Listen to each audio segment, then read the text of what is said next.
pessoal, aqui é Mariana Bruce, professora de História do Colégio Francisco de Assis, e estamos aqui para mais uma aula para o 8º ano. As ideias iluministas cruzam o Atlântico. Hoje a gente vai começar a nossa unidade 4, tema 1. E a nossa prova, que vai ser realizada na semana do dia 4 ao dia 8 de maio, vai ter como conteúdo o capítulo anterior, que é a Era Napoleônica e a Independência do Haiti, e essa matéria aqui que fala um pouco sobre como aquelas ideias iluministas que nós estudamos lá no comecinho do ano vão chegar nas Américas e vão ter um papel importante no desencadeamento dos processos de independência, beleza? Então vamos falar um pouquinho da aula de hoje, reforçando sempre que eu tô lá na nossa sala de aula virtual para tirar todas as dúvidas de vocês, e a partir dessa semana, desde semana passada, eu tô com vocês também no plantão ao vivo de história nas quartas-feiras às 9 horas da manhã. Então essa semana a gente encerra o nosso conteúdo de P1 e na semana que vem a gente vai ter uma aula de revisão que vai ajudá-los na elaboração da nossa provinha online.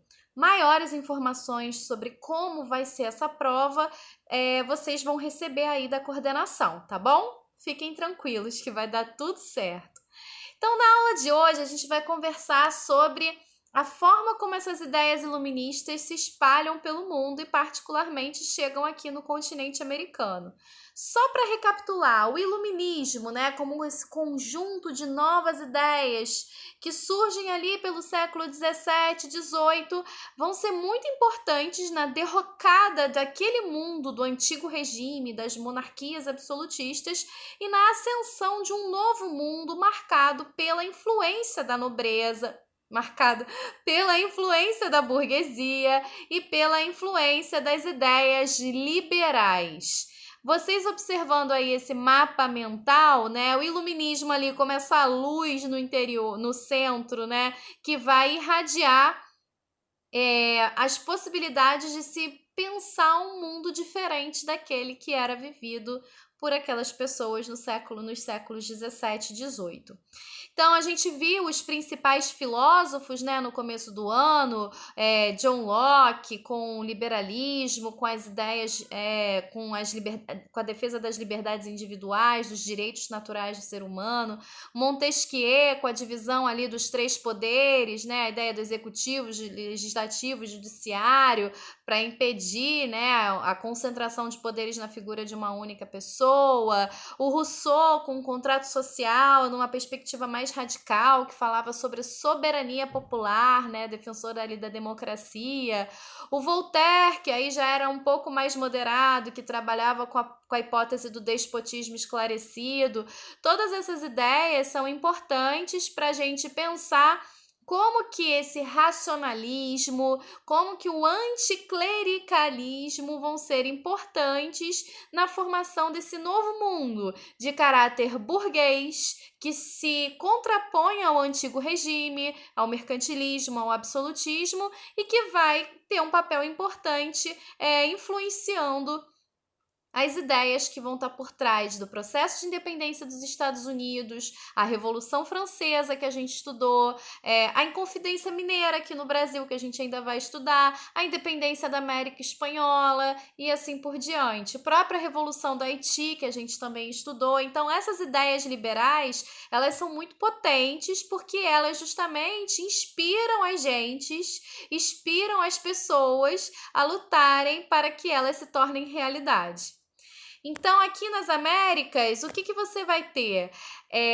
Essas ideias iluministas, lá na Europa, representavam um manifesto contra o antigo regime, contra as monarquias absolutistas. Só que aqui nas Américas, a gente não tinha uma monarquia absolutista nesse território, Os reis estavam lá na Europa. Então, como essas ideias iluministas vão ser traduzidas à nossa realidade aqui nas Américas? Vão se tornar uma pólvora contra justamente a relação colonial, contra a dominação colonial mercantilista. Então, as pessoas inspiradas pelas ideias de liberdade, igualdade perante a lei, defesa dos direitos das pessoas, né, dos direitos do homem, do cidadão, como vai ser colocado na Revolução Francesa, eles vão se colocar contra a dominação colonial e aí isso vai alimentar os processos de independência nas Américas. Aqui é importante um destaque para o papel das universidades aqui na colônia como centros difusores dessas ideias liberais. Então, a gente vai ter, em alguns casos, né, a formação, a construção dessas universidades que vão ser polos muito importantes na difusão dessas ideias e que, enfim, vão cumprir esse papel nos processos de independência na sequência. Aí, em destaque, tem a Universidade de Harvard, nos Estados Unidos, que teve um papel importante ali do puritanismo por trás, né, das religiões de viés protestante que vem para a América, já vou falar sobre isso. A Universidade de São Marcos, no Peru, a Universidade de Córdoba, na Argentina, entre outras universidades criadas aqui nas Américas. Então, as universidades vão ter um papel importante na difusão das ideias liberais aqui no continente. Vamos lá, então, para as 13 colônias, né, para os Estados Unidos. Os Estados Unidos originalmente ocupavam apenas essa faixa aí no litoral do Oceano Atlântico, né, que corresponde às 13 colônias inglesas. Cada estado ali corresponde a uma dessas colônias. E aí a gente vai ter o destaque aqui, principalmente na colônia de Massachusetts, lá no norte, como vocês podem ver ali no mapa, e também na colônia na colônia da Pensilvânia. E aí eu já vou explicar por quê, mas essas duas vão ter um papel importante aí na definição, na difusão das ideias liberais aqui no nosso continente. E aí, em relação às 13 colônias, uma coisa muito importante é a influência das religiões de matriz protestante como religiões mais abertas ao incentivo à educação formal, ao letramento, a possibilidade das pessoas lerem, né, para interpretar. Porque um dos princípios do protestantismo que vocês já estudaram é a ideia de que todas as pessoas devem ser capazes de ler e interpretar a Bíblia. Então, a leitura da Bíblia, a comunhão com Deus, não passa necessariamente pela figura do padre, né? Como é na Igreja Católica, que interpreta a Bíblia para as pessoas. Não. No caso do protestantismo, cada um deve ler a Bíblia e deve interpretar. E para ler a Bíblia é preciso se alfabetizar. Então, essas religiões que têm essa postura mais aberta, né, à educação formal, ao processo de alfabetização, elas vão ter um papel importante também, porque a partir do momento que as pessoas estudam e aí se fundam universidades e aí vão ler os clássicos, vão ler os filósofos iluministas e inspirados nessas ideias, eles estarão ali na sequência defendendo processos de independência contra a relação de domínio colonial. Então, aí no caso da Inglaterra, no caso das 13 colônias, você tem aí a figura dos puritanos, que é uma dessas vertentes do protestantismo, né? E no caso dos puritanos, eles foram fundadores da colônia de Massachusetts. Eles vieram para cá, para as Américas, fugindo da perseguição religiosa na Inglaterra. A gente viu ali na Inglaterra, no processo das revoluções inglesas, como que era bem forte a questão dos conflitos religiosos que opunham, né, católicos, anglicanos, e aí você tem ainda várias derivações protestantes, né, puritanos, quakers, como a gente vai ver mais à frente, entre outros, mas muitos dos quais vão fugir da Inglaterra por conta desses conflitos, da guerra civil, das perseguições, vêm para as Américas com a proposta de construir um reino ideal na Terra, né? Inspirado aí na filosofia cristã, na filosofia puritana, o que quer que seja, mas dentro dessas características que eu mencionei, né? De grande incentivo a educação formal para que todos pudessem ler e interpretar a Bíblia.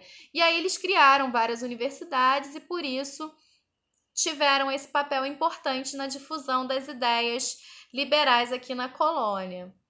Além dos puritanos, os Quakers também tiveram um papel importante. Aí vocês têm em destaque a figura do William Penn.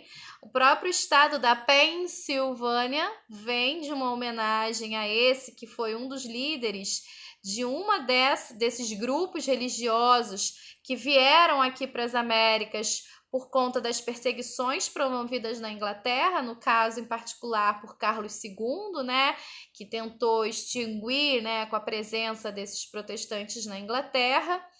E os Quakers, em particular, eles emigraram em massa e fundaram a colônia da Pensilvânia em 1681.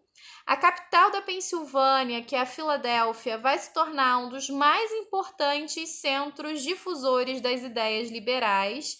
É uma das regiões com as menores taxas de analfabetismo e o maior mercado de livros da América Inglesa. Então, esses espaços são muito importantes nesse processo, né, de cruzamento das ideias liberais pelo Atlântico e da chegada deles aqui nas Américas. Do outro lado, a gente tem também a influência dessas ideias liberais lá na América Hispânica, lá na América Espanhola. Vamos pensar, então, como que essas ideias vão chegar também na América Espanhola. E mais à frente a gente vai estudar o caso brasileiro. A América Espanhola, como vocês podem ver aí no mapa, ela abrange um território considerável, né, do continente americano, que vai lá do México, né, e parte dos Estados Unidos ao norte, e vai por toda a costa do Pacífico, inclusive até chegar lá no vice-reinato do Reino da Prata, que pega ali as regiões da Argentina, Uruguai, Paraguai, etc. Enfim, nesse cenário aí, né, bem heterogêneo, mas ao mesmo tempo alinhado dentro do processo de colonização espanhola, a gente vai ter algumas características específicas nesse processo de difusão das ideias liberais. Uma delas é o fato de que, diferentemente das 13 colônias, onde você teve esse papel importante do protestantismo ali como uma religião mais aberta ao incentivo à educação formal e ao processo de alfabetização e à difusão de livros, etc. Na América Espanhola, a gente vai ter a influência mais forte da Igreja Católica, e aí uma postura mais restritiva no sentido aí do acesso à educação e do acesso à publicação de livros. Uma realidade em que a censura vai ser muito mais forte. Então, os desafios na difusão dessas ideias liberais vão ser bem maiores. Porém, isso não impede que essas ideias alcancem várias regiões da América Espanhola e que também estejam na base aí de inspiração dos movimentos de independência na sequência. E aí a gente destaca, por exemplo, a figura do Abade Rainal, né, que vai ter no seu livro A História das Duas Índias, uma das obras mais importantes das Américas, porque nessa obra ele vai sustentar justamente vários princípios liberais, a defesa dos direitos dos povos americanos à liberdade, a liberdade natural, dos direitos individuais, de ir e vir, de pensamento, de organização, etc. A liberdade civil e a liberdade política também, inclusive, né, os direitos das pessoas de poderem participar das decisões políticas, e nesse sentido vai de encontro à dominação colonial, né, metropolitana ali da Espanha. Então aí fica o destaque da figura do Abade Rainal como um dos grandes difusores das ideias iluministas na América Espanhola. E a gente também destaca a figura, né, da liderança aí de Mariano Moreno, que foi um advogado, jornalista e político argentino, que teve um papel decisivo na Revolução de Maio, que conduziu à independência das regiões ali, das Províncias Unidas do Rio da Prata, que se graduou na Universidade de Chuquisaca, na Bolívia, e que teve um papel importante também na difusão das ideias liberais na colônia. Então é isso, pessoal. A gente observa aí nesse primeiro momento como essas ideias iluministas chegam nas Américas, como elas vão ser traduzidas a partir da realidade local, entendendo que aqui a gente não tem a figura da monarquia absolutista de maneira direta e que, portanto, essas ideias elas vão representar também um manifesto contra a dominação colonial e uma pólvora ali que vai incendiar a colônia no sentido ali de desencadear os processos de independência. E aí, nas próximas aulas, vocês vão estudar como que como se deram esses processos de independência nas 13 colônias, na América Espanhola e na sequência no Brasil também. Beleza? Então, por hoje eu fico por aqui. Espero que vocês tenham gostado. Qualquer dúvida, eu encontro vocês lá na nossa sala de aula virtual ou no plantão ao vivo de história na quarta-feira às 9 horas da manhã. Ok? Beijo, pessoal! Tchau!